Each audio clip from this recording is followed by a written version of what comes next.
Good morning mga ka-farming. Dito tayo sa ating Pakistan mulberry. Hindi ko napansin, madalang ako mapunta kasi rito. Ayan, namunga na siya. Ayan ang dahon niya, ayan ang bunga. Marami nang nakain siguro ang ibon dito. Matamis kasi ito eh. Ayan, kahit saan mo tingnan maraming bunga.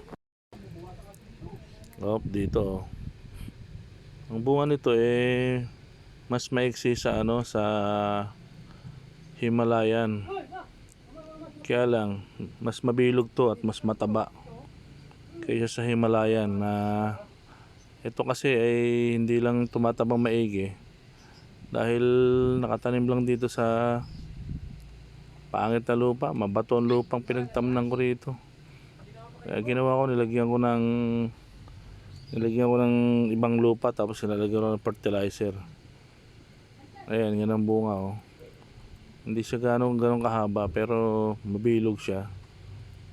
Tawagin to sa ibang pangalan eh Shatut o yung King of Mulberry. Itong Pakistan mulberry.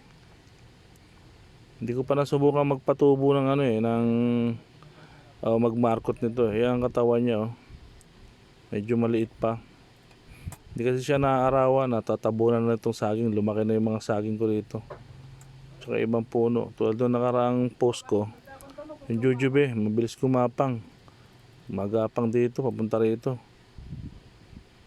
Siguro nadadaig siya.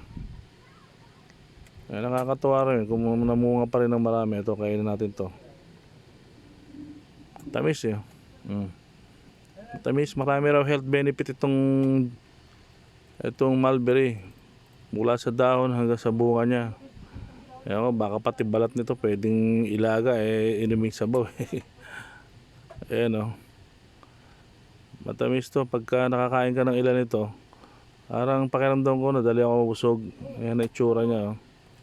Siguro lalo na to kung maitatanim sa hayag sa araw talaga, yung talagang nakabilad siya sa arawan, pulsan kung tawagin. Dito natatabunan kasi siya ng puno ng saging. Sa ilalim siya ng puno ng saging. Siguro pag nakapag-uwi ako sa Quezon, naitanim ko sa lugar na kitang-kita siya o nasa arawan, mas maganda magiging bunga nito, mas maganda magiging resulta. Dito parang medyo mapayat pa ang bunga niya eh. Pero matamis pa rin naman. Ayan, pag naisama ko mga apo ko rito, magsasawa na naman to.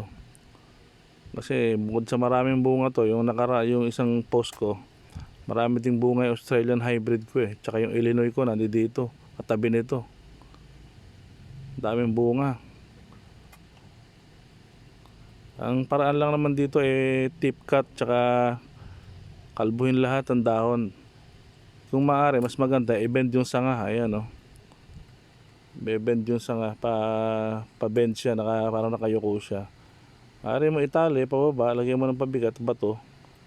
Bye bye.